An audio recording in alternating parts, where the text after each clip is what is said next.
gente aqui ajuda no que pode. Por favor. Deixa eu ver se eu enxergo. Eu tirei o óculos. Melhor pegar o Deixa, óculos. eu não quero empurrar a Jandira para lá, porque como ela vai falar primeiro... Não tô enxergando. Viu, bonita? Vou colocar sozinha.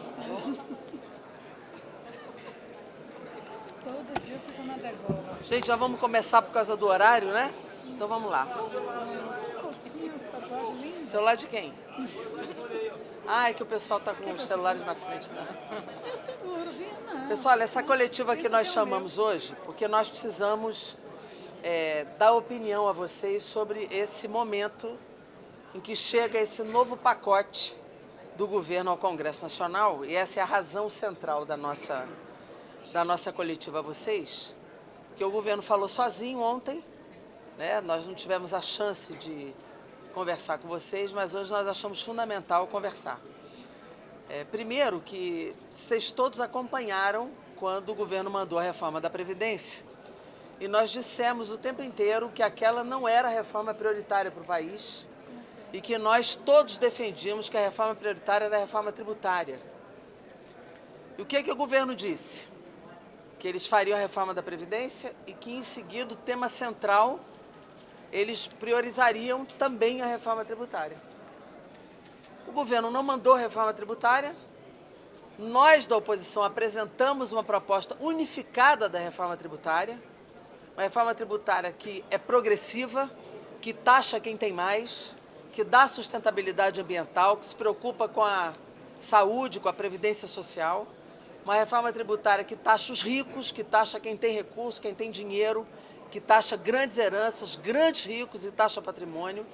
Nós queremos debater a reforma tributária como um instrumento de superação da desigualdade do Brasil, que essa é a marca do país, é a desigualdade. E nós temos dados que provam isso, né? Hoje nós temos no Brasil, segundo, aliás, os dados que o IBGE divulga hoje, né?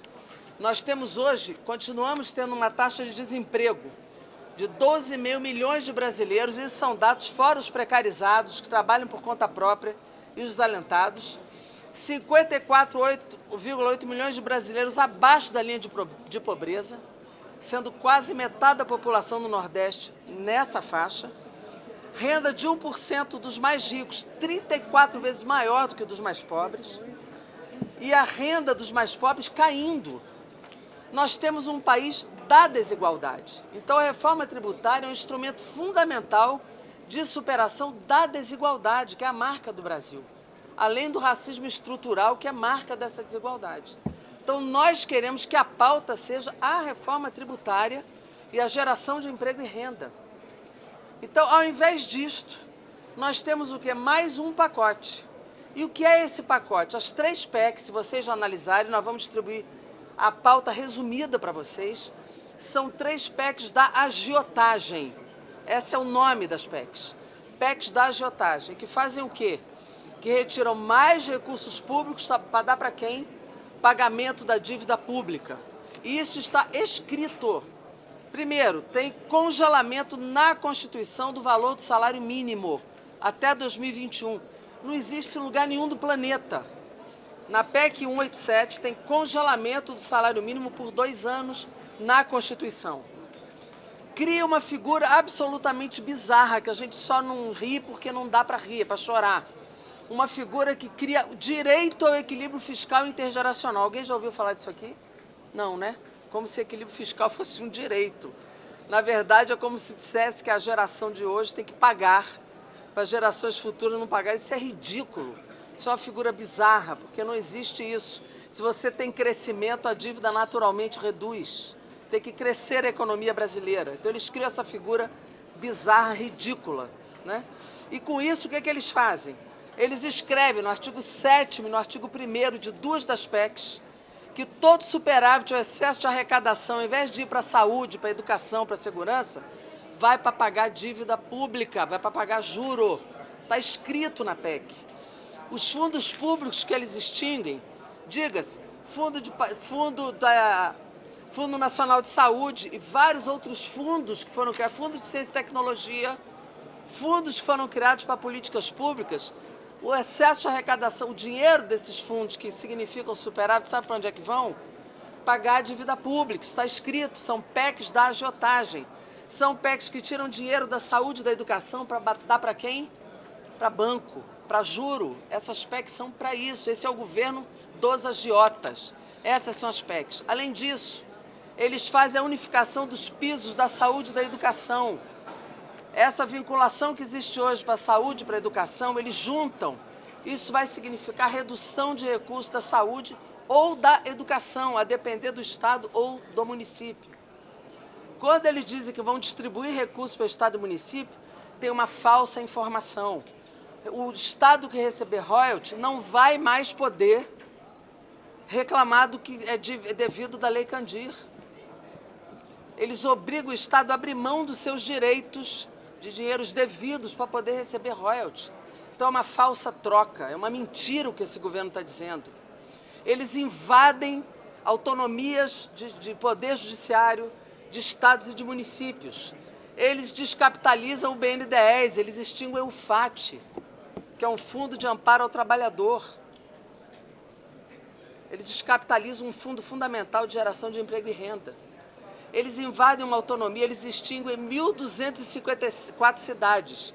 E tem aí uma coisa, aspas, folclórica. Ele extingue a própria cidade onde o presidente nasceu, que é a cidade de Glicério, que tem 4.800 habitantes. Então, seus conterrâneos que se preparem, porque os seus conterrâneos terão sua cidade extinta. Pode ser um bode na sala, mas ele extingue 1.254 cidades, inclusive a cidade onde o presidente nasceu. Né? Então, ele vai ter aqui 1.254 cidades gritando pela sua própria existência.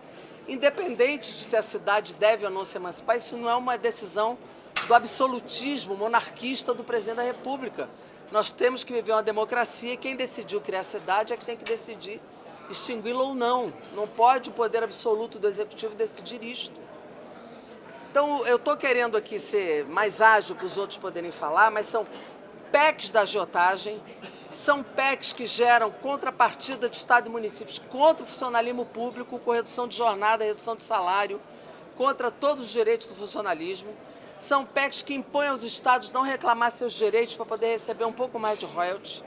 São PECs que extinguem fundos e são PECs que congelam o salário mínimo, tudo para pagar banco, juro e dívida pública. E no lugar disso tudo, o que nós temos que discutir é a reforma tributária sobre os muito ricos. Esta é a pauta. Então, a oposição tem claro que esse volume de propostas, então, resumindo, são propostas que não cabem na pauta. Nós queremos discutir reforma tributária, a oposição tem proposta, a oposição tem proposta para geração de emprego e renda, nós queremos discutir reforma tributária progressiva, nós não queremos essas PECs na pauta, são PECs que facilitam os bancos, os juros da dívida pública, extinguem direitos, extinguem fundos, tiram dinheiro da saúde e da educação, descapitalizam o BNDES, congela salário mínimo. Nós não aceitamos votar essas PECs antes de botar na pauta a reforma tributária, que nós queremos progressiva, taxando os mais ricos em detrimento da tirada de dinheiro dos mais pobres. Essa é a nossa posição e é por isso que nós vamos batalhar aqui no Congresso Nacional. Obrigado, Jandira. Pessoal, 4 pontos rápidos sobre esse pacote. Esse pacote não deveria receber o nome de Plano Brasil. Ele deveria receber o nome de Plano Chile, porque o que o governo Bolsonaro quer é que o Brasil de amanhã seja o que o Chile é hoje. Um país que está levando milhões de pessoas às ruas para lutar pelos seus direitos sociais. O governo quer subordinar os direitos sociais à responsabilidade fiscal. Nós, da oposição, somos favoráveis à responsabilidade fiscal, mas nós defendemos que haja um equilíbrio entre a responsabilidade fiscal e a responsabilidade social. O governo não tem compromisso com os direitos sociais. No nosso entendimento, é inconstitucional essa proposta que diminui a proteção aos direitos fundamentais, aos direitos sociais, o direito à educação, o direito à saúde, o direito à moradia, subordinando esses direitos à responsabilidade fiscal. No nosso entendimento, essa proposta é flagrantemente inconstitucional. O governo quer congelar o salário dos trabalhadores que menos ganham no país, o salário mínimo, por 2 anos, mas não tem coragem de mandar essa casa uma proposta sequer que mexa com os privilégios dos super ricos, que no Brasil são os que menos pagam impostos. Nós da oposição defendemos que a pauta prioritária no Congresso é a reforma tributária. E essa o governo não tem coragem de propor. Portanto, nós vamos lutar para que seja votada a reforma tributária, em especial a proposta unificada nossa, da oposição, e não essas outras PECs que vão agravar as desigualdades. A nossa proposta de reforma tributária reduz as desigualdades. O que o governo está propondo no Senado é aumentar, agravar a desigualdade, que é o maior problema do Brasil. 2 últimos pontos antes de passar a palavra para o próximo líder. A proposta do governo de reduzir os recursos do BNDES também é inconstitucional, porque é um dispositivo claro na Constituição que diz que não pode, num mesmo ano, ser proposta uma mesma matéria que já foi rejeitada pelo Congresso Nacional. Nós conseguimos retirar essa proposta do governo da PEC da Previdência e o governo volta com essa proposta e isso também é flagrantemente inconstitucional. Por fim, uma palavra sobre saúde e educação. Ao propor juntar os mínimos constitucionais, o governo quer colocar a saúde contra a educação e a educação contra a saúde. O governo, com esse pacote, está dizendo para o povo brasileiro: vocês escolhem, ou vocês têm saúde ou vocês têm educação. Nós da oposição não aceitamos isso. Nós queremos garantir um mínimo constitucional para a educação e um mínimo constitucional para a saúde. Nós não queremos que o povo brasileiro seja obrigado a escolher se vai ter seus filhos educados ou se vai poder ter acesso a remédios ao hospital público. Então, eu sintetizaria nesses 4 pontos a minha fala: PIS/PASEP, inconstitucional; congelamento do salário mínimo, mirar no andar de baixo para proteger os super ricos; saúde contra educação, outra proposta inaceitável; e a reforma tributária, que é a prioridade da população. E da reforma tributária, o governo Bolsonaro não se cansa de fugir. Ele e seu ministro Paulo Guedes, que querem transformar o Brasil de amanhã no Chile de hoje, não tem proposta de reforma tributária porque eles querem proteger os super ricos e prejudicar e mirar nos trabalhadores mais sofridos do nosso país. Obrigado. Pessoal, só uma informação. A gente fez um resuminho disso aqui numa folha que vai ser distribuída para vocês, tá? Então, esse resumo vai ser feito e vai ser distribuído. Nós vamos dar a palavra aos líderes, depois a gente responde as perguntas, tá bom? Eu aguardo aqui. Paulo Pimenta, o líder do PT aqui, vai falar. Bom, pessoal, nós queremos, em primeiro lugar, manifestar a nossa absoluta contrariedade com relação a uma questão de método. O governo, quando ele pretende fazer um processo de revisão de questões constitucionais da magnitude que o governo Bolsonaro está propondo, esse governo tem a obrigação de informar a população de seus objetivos antes da eleição. Bolsonaro jamais tratou desses temas com a população. Bolsonaro fugiu dos debates, Bolsonaro se escondeu, e Bolsonaro apresenta à sociedade um conjunto de ideias e de propostas, boa parte delas inconstitucionais, promovendo um verdadeiro estelionato eleitoral. Um exemplo, no nosso estado do Rio Grande do Sul, pela proposta do governo Bolsonaro, metade das cidades serão extintas. Metade dos municípios do estado do Rio Grande do Sul. Isso jamais foi debatido, isso jamais foi aventado, portanto, é um estelionato por parte desse governo. Em segundo lugar, as propostas são propostas perversas. Não só quando ele faz a fusão da questão da saúde e da educação, mas quando ele autoriza que as despesas com os inativos e pensionistas também tenham que ser custeadas por essas rubricas. Na prática, ele faz uma redução extraordinária dos recursos da saúde para a educação.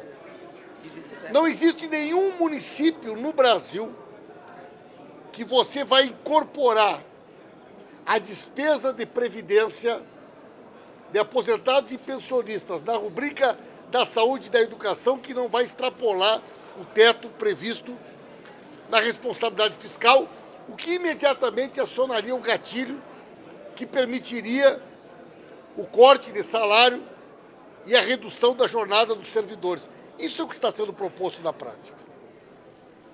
Nós queremos fazer esse debate. Hoje, na reunião do Colégio de Líderes, eu insisti com o Rodrigo Maia. Por que ele não pauta? Por que nós não pautamos aqui a questão do teto salarial? Há um consenso entre todos os líderes. Essa matéria foi proposta por nós, pela Jandira, pelo Molon, por nós durante todo o ano. Aí o governo propõe uma medida que vai tirar parte do salário de quem ganha R$2.000, Salário mínimo, congelado. de quem vai atingir o salário mínimo, mas nós temos no Brasil 200, 300 mil reais de altos salários, e sobre isso o governo não diz nada. É uma proposta covarde, porque ele faz uma exceção. Essas medidas não atingirão as carreiras do Poder Judiciário, do Ministério Público, os militares, nem as carreiras diplomáticas. As carreiras que têm os maiores salários serão preservadas. Não serão atingidas pelas medidas de contenção de despesas que o governo quer apresentar. Por fim, grande parte das propostas, como foi aqui dito pelo deputado Molon, são inconstitucionais. Uma outra parte muito grande fere o Pacto Federativo, autonomia dos poderes. Eu quero deixar aqui para vocês a seguinte questão. A impressão que eu tenho que esta é mais uma proposta que o governo sabe que ela não tem chance de prosperar, mas que ela reforça na sociedade uma ideia que o Bolsonaro cada vez mais vem expressando, que diz, olha, eu quero governar, mas eu não consigo. O judiciário não deixa, o parlamento não deixa, a imprensa me fiscaliza, portanto, eu estou amarrado. As instituições, a Constituição, não deixam eu fazer aquilo que eu gostaria. E esse é o discurso que prepara um ambiente autoritário no Brasil. A incompetência do Bolsonaro, porque ele não consegue entregar aquilo que ele prometeu, ela cada vez mais reforça o discurso autoritário. E esse pacote de medidas estapafúrdias parece ser mais uma jogada no sentido de criar uma enorme polêmica e, num determinado momento, quando a sociedade perceber que isso não tem como prosperar, ele vai dizer, tá aí, ó, eu tentei, mas mais uma vez o parlamento e o judiciário não deixam eu governar. Isto reforça o ambiente autoritário altamente corrosivo e perigoso para a democracia do nosso país. Ivan Valente, líder do PSOL. Bem, pessoal, eu queria começar por onde o Pimenta terminou. Eu estava agora ali na audiência com o general Heleno, lá na Comissão da Amazônia, né? E nós apertamos ele com o negócio do adicional número 5, ele logicamente negou, entende? Disse que o Estadão manipulou a entrevista dele e etc., mas a gente foi bastante duro, mas ele defendeu que aqui não teve ditadura, entende? Nem tortura, nem o general Frota quis dar um golpe em 77. Tudo isso mostra o seguinte, ele terminou uma frase dizendo que vocês governaram 20 anos, deixe o Bolsonaro governar 4 anos. Ele terminou com essa frase, a fala dele. Apesar de dizer que não quer o AI-5. Mas o que significa isso? Eles dobraram a aposta no modelo chileno. Paulo Guedes é um Chicago Boy chileno. Então, é um arroxo salarial, é privatizações, é o mercado mandando, é a destruição e o desmonte do Estado brasileiro. É disso que se trata. E mesmo vendo o que está acontecendo no Chile, que é a rebelião no povo, na Argentina também, mas no Chile em especial, o povo na rua, derrubando as medidas de aposentadoria, de privatizações da educação, eles dobraram a aposta. E eles dobraram a aposta da seguinte forma: eles sabiam que não conseguem manter o teto de gastos, nem a regra de ouro, nenhum dos dois. Então eles resolveram espremer o servidor público e o gasto público com educação, com saúde, com todas as questões sociais. Nós entramos, inclusive, nós do PSOL, com requerimentos ontem mesmo, pedindo a opinião de cada ministério se eles foram ouvidos. Porque eu acho que ninguém nem foi ouvido. Nenhum ministério foi ouvido sobre esse pacote que está aí. E nós queríamos dar um exemplo só do que é e do que vai acontecer com a saúde e com a educação. Quem conhece a história da educação pública brasileira sabe que a vinculação de verbas para a educação foi uma luta histórica, que passou pela Lei Calmon, que fixou na Constituição 18% com manutenção e desenvolvimento de ensino, né? E 25%, tudo no mínimo, 18% da União, 25% lá, para a educação. A mesma coisa se conseguiu com a saúde, a vinculação há poucos anos atrás, aqui. Quando eles propõem a desvinculação e acrescentam a isso, colocar na manutenção e desenvolvimento do ensino os aposentados, eles estão reduzindo a verba da educação a menos da metade, Rolando. A menos da metade, a mesma coisa para a saúde. Então, uma redução geral, e aí eles vão dizer, se eu fizer o contrário, estoura o teto de gastos e é o que vai acontecer, redução de jornada com redução de salário. Isso é a degradação total dos serviços públicos para retroalimentar o sistema financeiro brasileiro. Daí o fast track, que é a privatização rápida, de 5 meses em vez de 2 anos e meio, né? E está aí os fundos que eles querem levantar 200 bilhões para tratar da dívida pública brasileira. E está aí também a lógica do Paulo Guedes, que é a lógica do ganho do mercado em todos os sentidos. Nós não aceitaremos isso. Vamos ao judiciário e vamos resistir nas ruas e aqui no parlamento também. Finalizo com a seguinte questão. Essa questão de extinguir 1.200 municípios é uma grande mentira, é um bode na sala. Aqui, nós do PSOL fomos os primeiros a nunca permitir expansão de municípios consolidados. Todos os deputados, todos os partidos, uma grande parte, era a favor disso. Se você reduz isso, você reduz os cabos eleitorais, vereadores e prefeitos também. E isso vai ser moeda de troca para passar o resto, as chamadas PECs, a PEC emergencial e outras violências contra a classe trabalhadora brasileira. Esse é o pacote do mal, é o pacote do capital financeiro que é contra o povo brasileiro. Pessoal, vamos ver agora se há alguma pergunta. Tem mais algum líder aqui? Não, Henrique não quer falar? Tem alguma questão que vocês queiram levantar?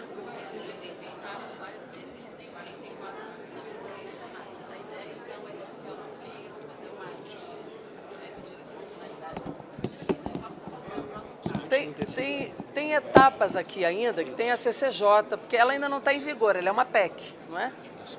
Tem uma PEC, então ela ainda vai ter que passar pela Comissão de Constituição e Justiça, ainda há comissão especial.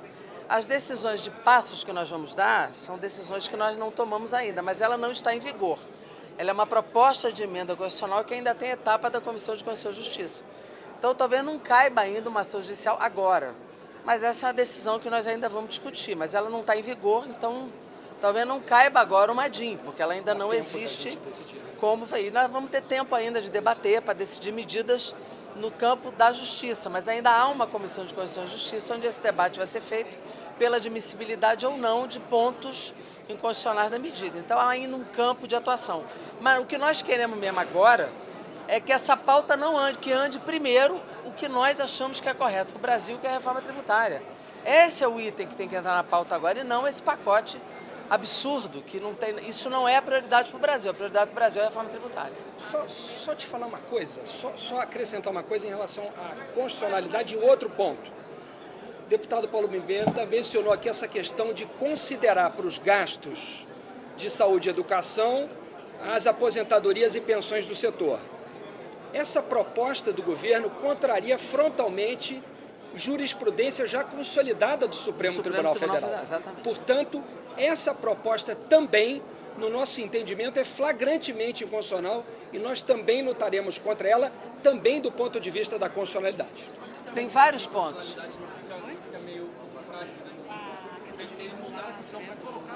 Não, mas tem pontos que são pétreos, por exemplo, o direito universal à saúde, tem pontos que são pétreos. E outros, obviamente, são coisas já sólidas da jurisprudência brasileira, que essa discussão na CCJ vai poder ser feita também. Mas é o que eu estou dizendo, nós precisamos inverter a pauta. Nós não queremos debater isso agora, nós queremos debater o que nos importa, que é o principal instrumento que o Brasil pode ter hoje, que é a reforma tributária. Nós queremos insistir que a pauta é essa. Essa pauta nós queremos obstruir porque nós queremos botar a tributária na frente. De qualquer maneira, a tática mais, vamos dizer assim, sintonia fina dela, nós não podemos declarar ainda. Tá certo? É claro. Não podemos dar ouro, nós não podemos dar ouro ainda. Só para levantar duas questões mais. E é bom dizer que essa não é uma questão só da oposição, né? Tem outros parlamentares de outros campos que também estão insatisfeitos com esse pacote. Oi?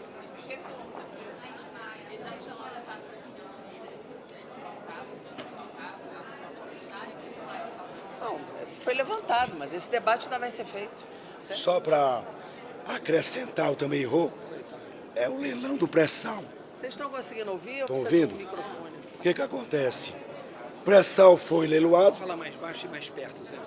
Veja bem, além do que os companheiros líderes falaram, tem um outro elemento que agrava a crise do governo. É o resultado do leilão do pré-sal. A gente pode fazer um jogral. Gente, sabe qual é o resultado? Dos 11 bilhões previstos para os estados, ficou 1 bilhão. E os governadores já estão completamente revoltados, porque se programaram e não vai ter o recurso, porque o leilão foi um desastre completo. Dos 106 bi, apenas 70 bilhões. Não teve nem concorrência, porque não teve quem se interessasse, que é, no mínimo, muito estranho. Só a Petrobras e a China que pegaram dos 70, a Petrobras ficou com 90%. Então, é o desmonte, e o pior, o desmonte que eles estão fazendo do Estado não está dando segurança para os investidores virem ao Brasil e confiarem no governo. É um desastre amplo, geral e restrito. Por isso que a obstrução, na minha opinião, Jandira e Molon, tem que ser ampla, geral e restrita nesse pacote da desigualdade. É bom dizer que esse leilão ia lucrar 1/6 do que poderia, um escândalo esse leilão. Eles iam doar áreas completamente exploradas e pesquisadas pela Petrobras. Mas esse é outro debate, né? Depois a gente fala. Gente, obrigada. Oi? Desse pacote? Isso é enfeite, né? O centro do pacote. Isso é um enfeite, é a cerejinha, né? A questão central é que eu chamei de PEC da agiotagem porque ela é exatamente isso. Tudo para dívida pública, tesouro único. Você já viu congelar a proporção dívida PIB em Constituição?